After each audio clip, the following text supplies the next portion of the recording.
My Govanen, welcome to the Tolkien Lore Channel. I'm the Tolkien Geek, and yes, the swords are not hanging on my wall at the moment. We had to do something with the room temporarily, but they will be back next video, I promise. In the meantime, we are finally continuing with my extreme nitpick of Peter Jackson's movies. Seems like forever ago since I did the Fellowship of the Ring, and now we're finally here with the Two Towers. And the Two Towers is interesting because there are long sections of the movie where there's not much to nitpick in terms of the kind of nitpicks I'm going for, because a lot of the movie is very action focused compared to the Fellowship. So you can't nitpick action scenes for plot problems, usually.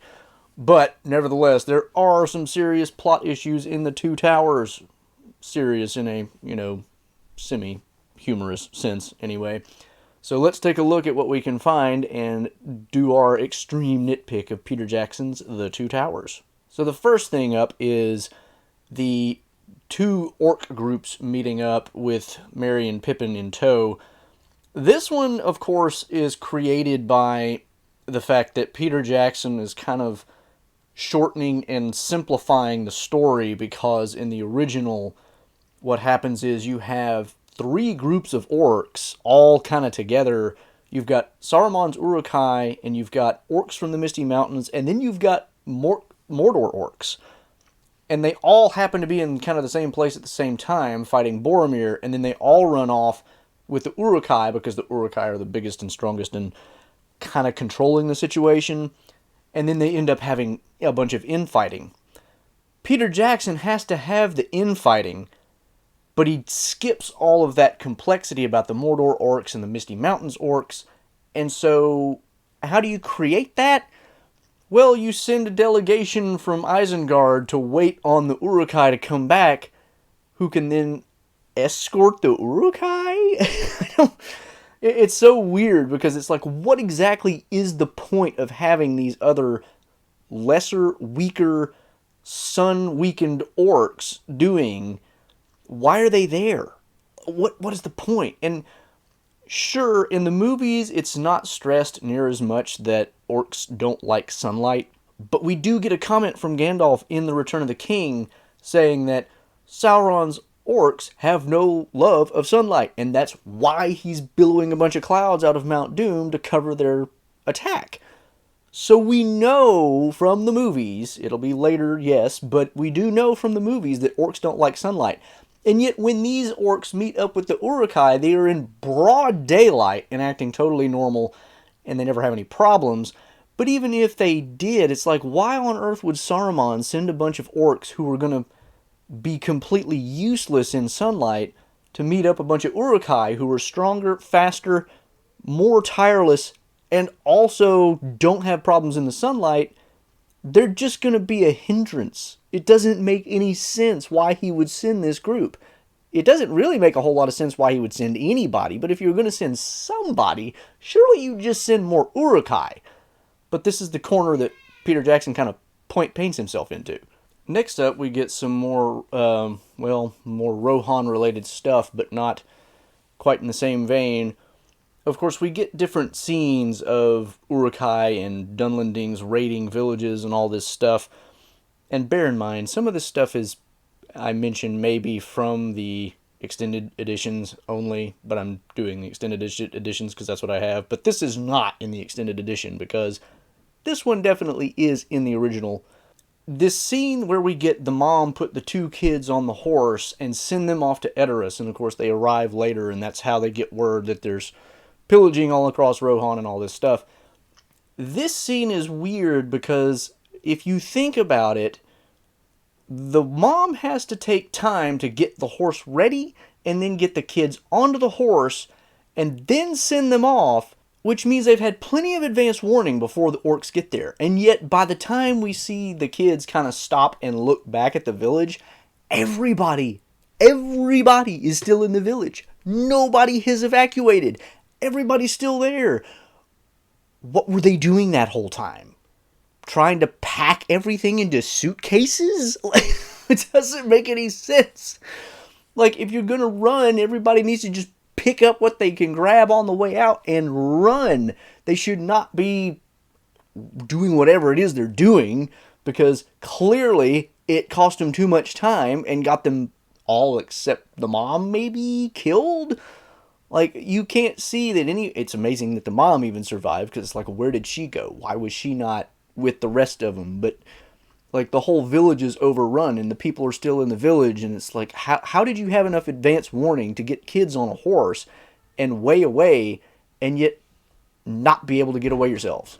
In a similar vein, we do get a comment from Eomer later on talking about orcs unchecked and unchallenged roaming around Rohan at will, and this basically sounds right until you realize, and this is, I think, in the extended edition, we know that Theodred dies in, I think, even the theatrical version, but it's really only, I think, in the extended edition that we see the scene where Theodred is found by Eomer lying with the corpses of all of his men. And the question arises, of course, what was he doing out there if not checking and challenging orcs, right? Was he just out on a fun ride in armor?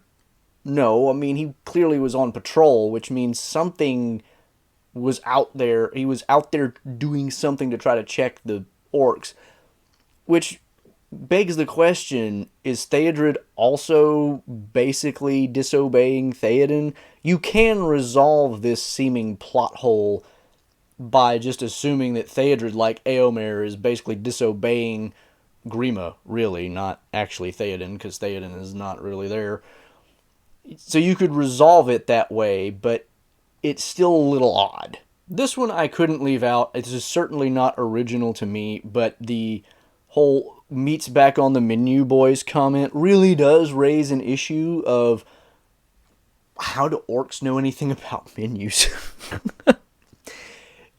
I don't think orcs have restaurants that they rate on a 5-star system that they go to and order off of. That's really not how that works. Most of Middle-earth probably does not really work off that kind of a basis. You have inns, of course, but even there you don't necessarily get the idea that there's menus. The innkeeper is making what the innkeeper is making, and that's the food available, and you eat it or you don't. It's not like you go to a restaurant and they have a list of things that you could order, and there you go. When the hobbits stop at the Prancing Pony, Butterbur just brings dinner. He doesn't ask them what they want, you know? So it's not like there's any of that going on.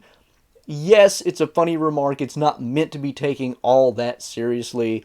And you could, given that The Lord of the Rings is really a translation in its, kind of conceit, the scheme of the conceit, you could take that as just a idiomatic type of translation where you translate something from the language in which it was originally spoken into something that a modern English speaker would kind of resonate with. You could get around it that way, but the actual word menu makes no sense in this context. Now that, of course, we get more orcs and stuff, we can combine orcs and Rohirrim, and we have the scene where the Rohirrim attack the orcs out of the blue in the middle of the night. And the reason why this one seems odd to me is because we know that the orcs were working on starting a fire, but it doesn't seem like they've actually started it yet. So how on earth did the Rohirrim at full gallop just barge in there? How did they see them from a far enough distance that they could even do that? Maybe you could say that they snuck up just close enough and quietly enough to get to the point where, they start the attack and then rush to a gallop. But it doesn't seem like that's what happens. It seems like just out of the blue, they're just galloping in, which seems like they would have had to have had some distance. Which also begs the question, why don't the orcs have any kind of watch? Ugluk, or maybe it wasn't Ugluk, Ugluk and the other orc that, was smelling the air, they smell man-flesh, and so they know they're being chased, but they don't set a watch? Like, really? It doesn't make any sense how they could get snuck up on so easily. So even though you might make some of the details work, there's still problems there. Speaking of galloping Rohirrim, we come on the same issue again, And this actually points out a second problem with the prior one that I didn't mention, which is, how do you not hear tons of horses galloping from a distance? Whenever Aragorn and Legolas and Gimli stop at one point, and then Aragorn's like, oh, I hear something, let's get off, where we can't be seen. And then seconds later, the whole batch of Rohirrim come galloping over the hillside. That many horses at full gallop make a lot of noise. And of course, Tolkien describes this in the book. He's like, it sounds like thunder, basically, because there's so many heavy footfalls all in the same general area and just repeating over and over. That makes a bunch of noise. You wouldn't have to put your head to the ground. You'd be able to hear it just normally, even if you're not an elf or, sort of superhuman like Aragorn is, from a good distance. So, yeah, I get cinematically the idea is it's kind of impressive to see what we see, but it doesn't really make any sense in terms of physics, because there's just no way that all three of them wouldn't have heard that many horses with armored riders on top of it, all galloping at pretty good speed. That just doesn't work. Now we come to another thing, and this happens more than once, actually, in the movie. It happens later when Gimli is talking to Theoden, but the first instance I think we get of it is this one, which is where Aragorn tells Éomer that they are tracking a group of Uruk-hai across Rohan. Where did you get that term? Saruman calls them that. Aragorn is not privy to that conversation. And in the movie, it's not really as clear, so you can maybe get away with it in some sort of way. Like, Uruk-hai is just a generic term. In the book, it's pretty clear that the Uruk-hai it's a name that's applied specifically to Saruman's orcs because of his specific breeding program, to put it crassly. So it doesn't really make any sense that Aragorn would know what they're called, because he hasn't been in contact with any of them yet except to kill them at Amon Hen, pretty much. And it's not like he was engaging in witty banter with any of them. They weren't talking to him. They weren't saying, we're the Uruk-hai. That actually does happen in the book, by the way. When they're trying to storm Helm's Deep, they're like, we are the fighting Uruk-hai. That happens. In the movie, that doesn't happen. How did Aragorn or Gimli or any of these people get this word? Like, are we just supposed to assume that this type of orc just has this generic name, even though they're a new breed created by Saruman? It doesn't make any sense. And speaking of Aragorn, I just have segues all the way through this, guys. Aragorn, whenever he is searching the ground around the battle scene, and of course he finds signs of Merry and Pippin, this was literally like the site of a huge battle where not only did you have horses trampling around and orcs running around, you also had the aftermath of that, which involved orcs being dragged across the ground to be thrown onto the pit that would, not pit mound, that they would later be burned on. And you're telling me that amidst all that chaos, Merry and Pippin's tracks somehow survived? Like, okay, he could find the rope, and I get Aragorn is supposed to be a great tracker, but in the book, this is kind of explained because he has to go kind of far afield before he finds anything at all. It doesn't, he doesn't find it right there next to the big mound of dead orcs that couldn't have all come from just one direction. I mean, it was a big campsite, and there's no way that the Rohirrim would have dragged them all from some general area to one distant place. They would have piled them in the middle of the battleground, because that would have been the easiest thing to do. And if you're just going to burn your enemies' bodies, why waste time and energy, right? So what are the odds that any of this survives that close to the actual scene of the battle? I mean, there's no possible way. Okay, now we're breaking away, and I don't have a segue for this one, actually, except it's still kind of about orcs. But when Treebeard meets Merry and Pippin, he picks them up and looks at them and calls them little orcs. Now, I don't remember there being anything about Ents having really terrible eyesight, But apparently that's the case in Peter Jackson's world, because Merry and Pippin look nothing like orcs, and clearly Treebeard knows what orcs look like because he talks about them and hates them, and he knows about them. So it's really beggars belief that he would be looking straight at Merry and Pippin. Now, in the book, he does say something similar about, thinking they might be little orcs until he hears their voices. But he's not looking at them face to face in the book when this happens. He describes this after he's kind of picked them up and heard their voices, but he's looking at them from 10-ish feet up because he's 14 feet high and they're like 3.5 feet tall. So, he's looking at them from a height and they're wearing cloaks. So there's really not a comparison here in terms of, by the way, the cloaks are meant to be kind of camouflages, so he can't tell what they are.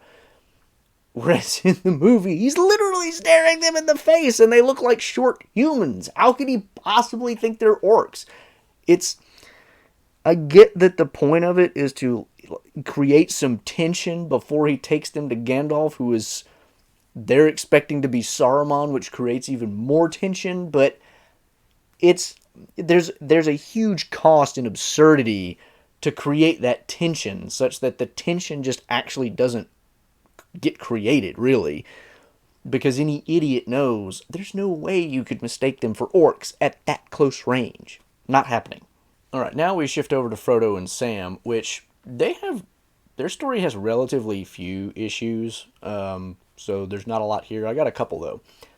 Frodo and Sam, when they're wandering through the marshes with Gollum, of course, have the incident where Frodo looks into the dead marshes and sees the face, which opens its eyes, and then Frodo just plops right into the marsh water, which is disgusting. I'd want to take a bath after that, but there's no way to do it. But the problem with this is, we see prior to this, Gollum is fairly substantially in the lead. Sam is second, again, like at a fairly good distance. And then Frodo is somewhat behind Sam. Sam looks back and he sees Frodo take the fall. Why then is it that Gollum is the one pulling Frodo out and Sam is running up behind Gollum seconds after this all happens? Was he just like rooted to the spot in horror? There's no way Sam would have done that. Sam would have been on Frodo like white on rice, pulling him out as fast as possible, because that's what Sam does. His primary job is to take care of Frodo in his own mind. There is no way he would have taken that long to get there compared to Gollum, especially given the distances involved. Like I said, Gollum is further away. This doesn't make any sense. I think the reason Peter Jackson went for this is because it's trying to create that whole sympathetic relationship between Frodo and Gollum, which is a problem in and of itself, because he will later use that to turn Frodo against Sam, which is one of my pet peeves about Return of the King. But that aside, even if he's trying to do something other than that, it doesn't work. Like the logistics of everybody's position and everything, there's no possible way Gollum would have got there first. So why? Second thing I have for Frodo and Sam is we get this nighttime scene where Frodo is looking at the ring, and then he overhears Gollum not looking at the ring, but acting as if he's looking at the ring, and then he starts having this conversation with Gollum, and he mentions that Gandalf said he was one of the river folk. That never happens in the movie. It does happen in the book, of course, because Gandalf tells him in Bag End, in the Shadows of the Past chapter, that he was probably among the people who were the fathers of the Stoors, way back. And the Stoors, tend to live around rivers and other bodies of water. That conversation doesn't happen. The only thing we learn is that Smeagol, he was once called, and then, he says a few other things, and maybe even that he might have been a hobbit once, but he never mentions him being a Stoor or one of the river folk. I wonder if this is an editing thing, that they recorded more dialogue for that original scene in Moria where Gandalf is talking about Smeagol's history, and they didn't keep it in the final form. And you could assume, just for editing purposes, I guess, that what we see is actually a shortened version of their conversation, which doesn't make a whole lot of sense because of the way it goes down. But it's just a interesting little discrepancy that doesn't really fit. Because the thing is, you could also try to explain this by saying, well, Gandalf told him at some other point. Well, the impression we get from the scene in Moria is that this is the first time he's telling him about any of Gollum's history, which is why he's saying, yes, Smeagol was what's called, and Frodo's like, because he's never heard any of this before, right? Well, almost immediately after this scene, Gandalf dies in Moria, so when did he have time to tell him? Which means he never did tell him, and therefore Frodo is making this up? Again, I suspect this is an editing error, and if we ever get that 25th anniversary or 50th anniversary extended edition that Peter Jackson kind of hinted / joked about, where they've got like an hour of Council of Elrond footage and who knows what else, that maybe we get that reference, but it's not in the movie as it is.